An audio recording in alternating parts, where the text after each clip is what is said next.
Hello students, this is Kritika and welcome to your channel Kritika BLLB. Students, अगर आप BLLB first semester या second semester के student हैं तो आपके लिए आज का ये वीडियो बहुत ही ज़्यादा इंपॉर्टेंट होने वाला है, क्योंकि आज इस वीडियो में हम डिस्कस करेंगे very important topic comprehensive skill. आपके बीएलएलबी फर्स्ट और सेकंड सेमेस्टर के जो इंग्लिश का पेपर होता है तो उसमें ये टॉपिक है जिसमें कि आपका 4 नंबर का शॉर्ट क्वेश्चन पूछा जाता है, जिसमें कॉम्प्रिहेंसिव स्किल की डेफिनेशन पूछी जाती है और लॉन्ग क्वेश्चन में कॉम्प्रिहेंशन पूछा जाता है। एक पैसेज दिया जाता है जिसमें कुछ क्वेश्चन दिए गए होते हैं, उनके आपको आंसर लिखने होते हैं। ठीक है। और मैंने जितने भी प्रीवियस ईयर के पेपर देखे हैं तो मुझे एक क्वेश्चन बहुत ज्यादा रिपीट हुआ मिला, जो कि है कॉम्प्रिहेंसिव स्किल क्या है या कॉम्प्रिहेंशन क्या है। इसकी डेफिनेशन मुझे बहुत ज्यादा मिली, तो इसलिए काफी इंपॉर्टेंट हो जाती है, क्योंकि ये रिपीटेड डेफिनेशन या रिपीटेड क्वेश्चन है, हो सकता है कि आपके आने वाले एग्जाम में ही पूछ लिया जाए। तो इसलिए आज हम इसको बहुत ध्यान से देखेंगे कि अगर हमारे एग्जाम में ये डेफिनेशन आ जाएगी तो हम लिखेंगे कैसे, इसका आंसर कैसे लिखेंगे। ओके। तो इस पर एक डेफिनेशन दी है जॉनसन ने, एक विद्वान है, इन्होंने कॉम्प्रिहेंशन स्किल के ऊपर एक डेफिनेशन दी है। आप लोग चाहें तो इस डेफिनेशन को अपने आंसर राइटिंग में इंक्लूड कर सकते हैं। डेफिनेशन क्या है समझ लेते हैं। Comprehension skill are the strategy a reader uses to construct meaning and retrieve information from a text. Means comprehension skill क्या है, एक स्ट्रेटजी है किसी टेक्स्ट से उसका मीनिंग निकालने के लिए, उसका इंफॉर्मेशन निकालने के लिए जो रीडर यूज करते हैं एक स्ट्रेटजी, वो एक स्ट्रेटजी है कॉम्प्रिहेंशन स्किल। ओके। तो मीन्स आप लोग बहुत ध्यान से इसको समझिएगा कि कॉम्प्रिहेंशन स्किल क्या है, एक स्ट्रेटजी है जो कि किसी टेक्स्ट से उसका मीनिंग निकालने के लिए या उसके उससे इंफॉर्मेशन निकालने के लिए यूज किया जाता है। Comprehension skill are very much likely thinking skills. ये जो थिंकिंग स्किल्स होती हैं काफी हद तक कॉम्प्रिहेंशन स्किल सेम सेम होती है। मीन्स कह सकते हो कि कॉम्प्रिहेंशन स्किल थिंकिंग स्किल की तरह ही होता है।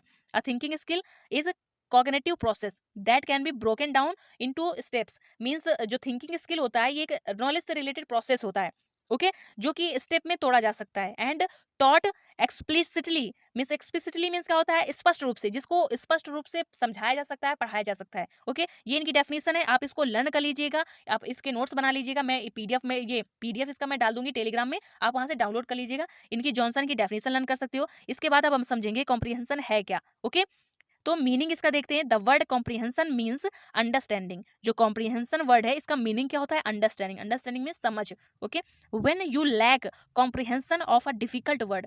जब हम किसी डिफिकल्ट वर्ड को समझने में हमें प्रॉब्लम होती है, कठिनाई होती है, दिक्कत होती है, तो you will likely need to look up its definition. तो हमें किसकी जरूरत पड़ती है, इसकी डेफिनेशन को देखने की जरूरत पड़ती है कि ये वर्ड है क्या, इसका मीनिंग निकालने के लिए। ओके।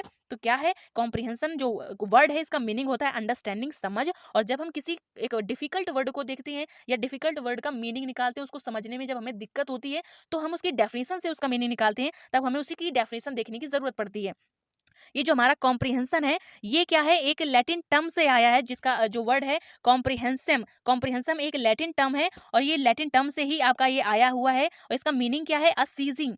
एक जो असीजिंग इसका मीनिंग है, और लैटिन टर्म है, एक लैटिन टर्म है आपका कॉम्प्रिहेंसिम। याद रखिएगा आप लोग। तो जब भी आप आंसर लिखेंगे, कोई भी टॉपिक हो, किसी भी टॉपिक की आप डेफिनेशन लिख रहे हो, इस तरह से लैटिन टर्म अगर कोई आपको लर्न है, या उसका मीनिंग, या उसकी कोई डेफिनेशन, या उससे रिलेटेड किसी फेमस राइटर की कोई डेफिनेशन है, ऑथर की, तो आप उसको लिख दीजिएगा। क्योंकि क्या होता है, जब हम कोई टर्म लिखते हैं, कोई डेफिनेशन लिखते हैं, या कोई केस, या कोई कुछ भी इस तरह से इंपॉर्टेंट चीज लिखते हैं, कोई फैक्ट लिखते हैं, तो ये एक थोड़ा सा अलग प्रभाव पड़ता है एग्जामिनर के सामने। ठीक है। आपकी आंसर राइटिंग जो कॉपी होती है थोड़ी अलग दिखती है बाकी बच्चों से, तो ये इससे ज्यादा चांसेस होते हैं आपको ज्यादा नंबर मिलने के लिए। ठीक है। कोई भी टॉपिक हो, आंसर लिखते समय आप लोग ध्यान रखिएगा, चाहे इंग्लिश का हो टॉपिक सब्जेक्ट या कोई दूसरा सब्जेक्ट हो, ये कुछ इंपॉर्टेंट टर्म्स आप हर एक सब्जेक्ट से याद करके चलिएगा जब भी आप एग्जाम में जाएं, ताकि अगर आपको आंसर में कुछ नहीं भी आ रहा है तो आप ये इंपॉर्टेंट चीजें जो हैं इनको हाईलाइट कर सकते हो। क्योंकि एग्जामिनर कभी भी पूरी डेफिनेशन नहीं पढ़ता है, ना कभी भी पूरा आंसर पढ़ता है। जो इंपॉर्टेंट आपने डेफिनेशन लिखी होंगी, जो कुछ इंपॉर्टेंट फैक्ट लिखे होंगे, इंपॉर्टेंट केसेस लिखे होंगे, जो हाईलाइट किए होंगे, एग्जामिनर सिर्फ उसी को देखता है। ओके। तो अगर आपको डेफिनेशन ये कहीं ना लर्न हो, या सपोज एग्जाम के टाइम में ना याद आए, तो जो इंपॉर्टेंट टर्म्स है, इसकी जो इंपॉर्टेंट डेफिनेशन है, आप इनको हाईलाइट कर दीजिएगा। ओके। तो इनसे आपको क्या होगा, आपको अच्छे नंबर मिलेंगे, आपके नंबर कटेंगे नहीं। ओके। तो अब देखते हैं कि कॉम्प्रिहेंशन क्या है। आप इन सभी जो जानकारियां मैं दिया दिया करूं हर एक वीडियो में, तो इनको बहुत ध्यान से सुना करो, ध्यान से समझा करो, इनको फॉलो भी किया करो। ठीक है। चलिए, अब कॉम्प्रिहेंशन जो वर्ड है, अब इसको देखते हैं। Comprehension simply means understanding. ऊपर हम लोगों ने समझ लिया है कि कॉम्प्रिहेंशन का मीनिंग क्या है, अंडरस्टैंडिंग, समझ। Okay. To comprehend is to understand.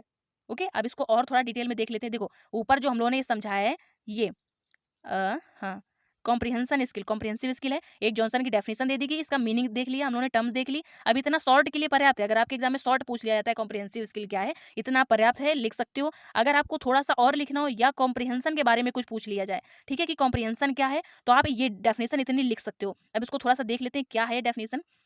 Okay, ये it is success at accessing the writer's or speaker's thoughts from a written or spoken text. Means जो स्पीकर्स होते हैं, जो राइटर्स होते हैं, ये थॉट्स इनके कहाँ से आते हैं, रिटन आर स्पोकन टेक्स्ट से। This means there can be listening comprehension as well as reading comprehension. Means जो आपका लिसनिंग कॉम्प्रिहेंशन है, ये एज वेल एज आपका रीडिंग कॉम्प्रिहेंशन की तरह होता है। एक यहाँ पे एक राइटर है, नैन वाटर एंड एबियोना, इन्होंने एक्सप्लेन किया है कॉम्प्रिहेंशन को। इन्होंने एक डेफिनेशन दी है कि comprehension as the art of reading, means reading का आर्ट है, ठीक है, art of reading, understanding and answering question on a giving. इन्होंने एक डेफिनेशन दी है कि क्या कि रीडिंग की एक आर्ट है, अंडरस्टैंडिंग की, आंसरिंग की, क्वेश्चन के आंसरिंग की एक आर्ट है, क्या, कॉम्प्रिहेंशन आपका। Okay, it should be noted, और यहाँ पे यह ध्यान रखने वाली बात है that comprehension goes beyond just the ability to answer question on a spoken और रिटन पैसेज करेक्टली। जो स्पोकन या रिटन पैसेज होते हैं, उनका आंसर देने के लिए जो करेक्ट हम आंसर देते हैं, उस एबिलिटी से परे है आपका ये कॉम्प्रिहेंशन। ओके, और आपको इसी तरह से इस तरह से लिख देनी है आपकी डेफिनेशन, और ये हमारा हो गया, ठीक है। इसी तरह से मैं कोशिश करूंगी बाकी भी टॉपिक जल्दी जल्दी कवर करा दूं आपके एग्जाम शुरू होने से पहले पहले। तो आप जितने भी मैं वीडियोस डालूं, आप लोग इनके नोट्स बना लीजिएगा, इनको लर्न करिए, और जैसे जैसे मेरे दूसरे वीडियोस आए उनको भी आप ऐसे ही नोट्स बनाइएगा, उनको भी लर्न करिएगा, और इन सबको ध्यान से पढ़िएगा, ध्यान से वीडियोस देखिएगा। न समझ में आए, एक दो बार और वीडियो रिपीट कर लीजिएगा, लर्न हो जाएगा आपको, ठीक है। तो see you in the next video, till then bye bye, take care.